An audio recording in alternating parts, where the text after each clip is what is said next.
देवभूमि उत्तराखंड पर इस वक्त प्रकृति का ऐसा तांडव बरपा है जिसने इंसानी अहंकार को झकझोर कर रख दिया है। आसमान से बरसती आफत ने पहाड़ों का कलेजा चीर दिया है। राजधानी देहरादून से लेकर सीमांत पिथौरागढ़ और चमोली तक हर तरफ खौफनाक मंजर है। मूसलाधार बारिश के आगे सड़कें पानी में बह गई, पहाड़ दरक कर खाई में समा गए और जिंदगियां मौत के मुहाने पर आकर अटक चुकी है। देखिए रिपोर्ट।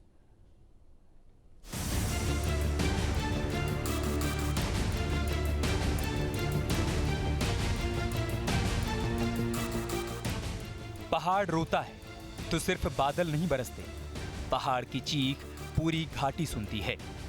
उत्तराखंड की धरती पर आज बारिश किसी सजा की तरह बरस रही है। हर बूंद जैसे एक चेतावनी, हर धारा जैसे एक सवाल कि आखिर पहाड़ कब तक यूं ही दरकते रहेंगे। देहरादून से लेकर धारचूला तक, मसूरी की वादियों से लेकर पिथौरागढ़ की सरहदों तक हर तरफ एक ही मंजर है। सड़कें खाई में समा रही हैं, नदियां उफान पर हैं, मंदिरों के आंगन में पानी बह रहा है और लोग अपने ही घरों में कैद होकर आसमान को ताक रहे हैं। ये सिर्फ एक मौसमी खबर नहीं, ये उस पहाड़ की पुकार है जो हर साल बारिश के मौसम में लहूलुहान होता है और हर साल इंसान वही गलतियां दोहराता है। आइए ले चलते हैं आपको उस उत्तराखंड में जहां आज बारिश ने जिंदगी को थाम दिया है। देहरादून उत्तराखंड की राजधानी, जहां भारी बारिश ने मसूरी को जोड़ने वाली सबसे अहम सड़क को ही निगल लिया। देहरादून मसूरी मार्ग पर भूस्खलन इतना भयानक था कि पूरी सड़क का एक बड़ा हिस्सा खाई में जा समाया। जो रास्ता हजारों सैलानियों और स्थानीय लोगों की धड़कन था, वो अब मलबे और सन्नाटे में तब्दील हो चुका है। प्रशासन ने इस मार्ग को अगले आदेश तक के लिए पूरी तरीके से बंद कर दिया है। यात्रियों से अपील की जा रही है कि वो वैकल्पिक मार्ग अपनाएं। मलबा हटाने का काम युद्ध स्तर पर जारी है, लेकिन लगातार हो रही बारिश हर कोशिश पर पानी फेर रही है। देहरादून और उसके आसपास के इलाकों में पिछले 3-4 दिन से हो रही भीषण और निरंतर बारिश के चलते कई जगह बड़ा नुकसान देखने को मिला है।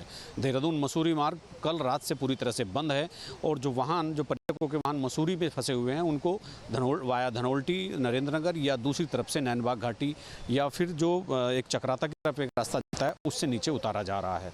खतरा काफ़ी बढ़ गया है, पूरी सड़क वॉश आउट हो गई है और कल रात से यहाँ पर बंद है पूरे का पूरा आवागमन। कोई वाहन यहाँ से नहीं निकल रहा है। थोड़े वाहनों को रात में निकालने की एक कोशिश हुई एक एक करके, लेकिन आप मार्ग की स्थिति देख रहे हैं कि किस तरह पूरी सड़क वॉश आउट होकर खाई में जा गिरी है। ये परिणाम है उसका जो पिछले 3-4 दिन से लगातार बारिश हो रही है और बारिश का लगातार होना ये एक दर्शाता है कि नुकसान की रेंज और भी बढ़ सकती है। मसूरी में बहुत सारे पर्यटक इस समय फंसे हुए हैं। प्रशासन उन्हें निकालने के लिए अलग अलग तरह से अपने जो तौर तरीके हैं वो अपना रहा है, एक एक वाहन या किसी भी तरह से, लेकिन फिलहाल इस समय पूरी तरह से ये रास्ते को बंद कर दिया गया है। कल रात से यहाँ आवागमन ठप है।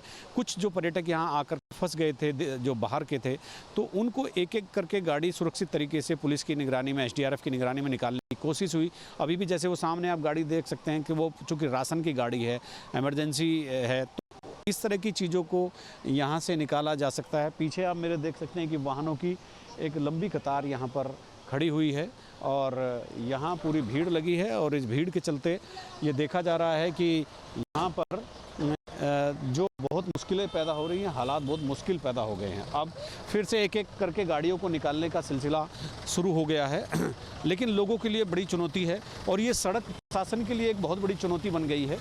क्योंकि मसूरी एक ऐसा डेस्टिनेशन है जहां लोग बड़ी संख्या में आते हैं और बड़ी संख्या में लोगों के आने की जो एक वजह है, चूँकि मसूरी एक बड़ा पर्यटक स्थल है, तो और मसूरी पर्यटक स्थल की बात नहीं है। देहरादून से उत्तरकाशी के यमुना घाटी जाने वाला जो मेन मार्ग है वो मसूरी का ही है या विकासनगर की तरफ से होकर जाता है। तो ये उत्तरकाशी के जो यमुनोत्री का जो हिस्सा है, यमुना घाटी जो है जिसमें बड़कोट, नौगांव, पुरोला, मोरी ये सब आते हैं, तो ये सारे हिस्से इस समय डिस्कनेक्ट हो गए हैं और अब इसका क्या ट्रीटमेंट होगा, कब तक होगा, ये देखने वाली बात होगी। और ट्रीटमेंट तब शुरू होगा जब यहाँ पर बारिश रुक जाएगी। बारिश रुकने के बाद इसको व्यवस्थित करने का काम सुचारू होगा। फिलहाल इस समय मतलब बहुतायात के लिए, आवागमन के लिए मार्ग बंद है। और जब बारिश का कहर आस्था तक पहुंच जाए तो दर्द और गहरा हो जाता है। देहरादून की ऐतिहासिक तमसा नदी लगातार बारिश के चलते इस कदर उफान पर आई कि उसका पानी सीधे टपकेश्वर महादेव मंदिर परिसर में जा घुसा। जिस मंदिर में भक्त शीश झुकाकर सुकून तलाशते थे, आज वहां नदी की लहरें बह रही हैं। प्रशासन ने नदी किनारे रहने वाले लोगों को सतर्क रहने की चेतावनी दी है। मौसम को देखते हुए निगरानी और बढ़ा दी गई है। लेकिन सवाल वही है, अगर आस्था के आंगन तक पानी पहुंच सकता है तो आम इंसान की सुरक्षा कितनी महफूज है। देहरादून की सबसे व्यस्त सड़कों में शुमार राजपुर रोड। शनिवार की रात से हो रही मूसलाधार बारिश ने इस सड़क को नदी में बदल दिया। तेज बहाव के साथ पानी सड़क पर इस कदर भरा कि गाड़ियों के पहिए थम गए। लोग घंटों जलभराव के बीच फंसे रहे। जिंदगी मानो ठहर सी गई। मौसम विभाग पहले ही भारी बारिश का रेड अलर्ट जारी कर चुका है। प्रशासन की अपील है, बेहद जरूरी हो तभी घर से बाहर निकलें। नदी नालों और भूस्खलन संभावित इलाकों से दूर रहें। पिथौरागढ़ जिले की दारमा घाटी, यहाँ पंगवाबे के पास पहाड़ी अचानक इस कदर दरकी कि भारी मलबा और बोल्डर सीधे सड़क पर आ गिरे। दारमा घाटी को जोड़ने वाला ये इकलौता रास्ता पूरी तरीके से बंद हो गया। संपर्क कट गया, जैसे घाटी अचानक बाकी दुनिया से अलग थलग पड़ गई हो। राहत की बात सिर्फ इतनी रही कि जब पहाड़ दरका तब सड़क पर कोई वाहन नहीं गुजर रहा था, वरना बड़ा हादसा तय था। स्थानीय लोग कहते हैं कि कुछ मिनट आगे पीछे होते तो शायद आज हम एक और मातम की खबर सुन रहे होते। प्रशासन ने लोगों से अनावश्यक यात्रा से बचने की अपील की है। पिथौरागढ़ में एक और झटका।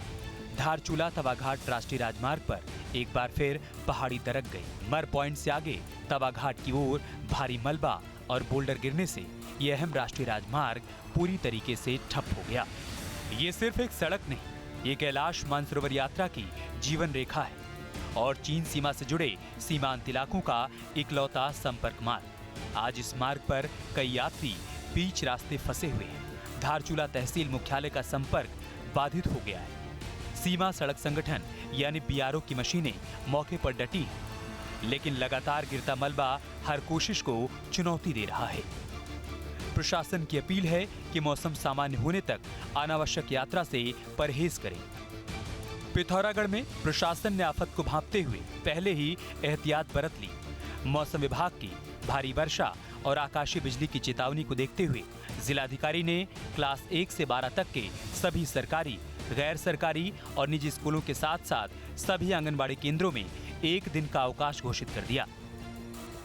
बच्चों की सुरक्षा सबसे पहले, यही सोचकर प्रशासन ने फैसला लिया। सभी संस्थानों को आदेश का सख्ती से पालन सुनिश्चित करने का निर्देश दिया गया। चमोली भी बारिश के इस प्रहार से अछूता नहीं रहा। कर्णप्रयाग नैनीसैण मोटर मार्ग पर भारी मलबा आ गया। सड़क बंद हो गई। बड़े बड़े पत्थरों ने रास्ता रोक दिया। वाहनों की आवाजाही पूरी तरीके से ठप हो गई। लोग जान जोखिम में डालकर सफर करने को मजबूर दिखाई दिए। अल्मोड़ा में मंगलवार को लगातार दूसरे दिन भी सुबह से रुक रुक कर बारिश का दौर जारी रहा। घाटियों में इतना घना कोहरा भर गया कि मानो प्रकृति ने ही पर्दा डाल दिया हो। प्रशासन मौसम पर पैनी नजर बनाए हुए है। लोगों से नदी नालों से दूर रहने की अपील की जा रही है। संवेदनशील नेशनल और स्टेट हाईवे के जोन में जेसीबी मशीनें पहले से ही तैनात कर दी गई ताकि हादसा होते ही राहत तुरंत पहुंचाई जा सके। देहरादून से धारचूला तक, मसूरी से चमोली और अल्मोड़ा तक आज पूरा उत्तराखंड बारिश के सामने घुटनों पर है। सड़कें टूट रही हैं, नदियां मंदिरों तक पहुंच रही हैं, रास्ते बंद हैं और जिंदगी थमी हुई है। लेकिन इन सब के बीच पहाड़ का इंसान फिर भी डटा हुआ है। हर बार टूटता है, हर बार उठता है। ये बारिश सिर्फ पानी की बूंदें नहीं बरसा रही है, ये हर साल एक सवाल छोड़ जाती है। क्या हम पहाड़ के दर्द को सुनना सीखेंगे? क्या हम इन घाटियों की चीख को सिर्फ खबर बनाकर भूल जाएंगे या कोई सबक भी लेंगे? फिलहाल प्रशासन अलर्ट पर है। बचाव और राहत का काम युद्ध स्तर पर जारी है और उत्तराखंड की जनता हर बार की तरह इस आफत से जूझते हुए एक नई सुबह के इंतजार में है। Team news state.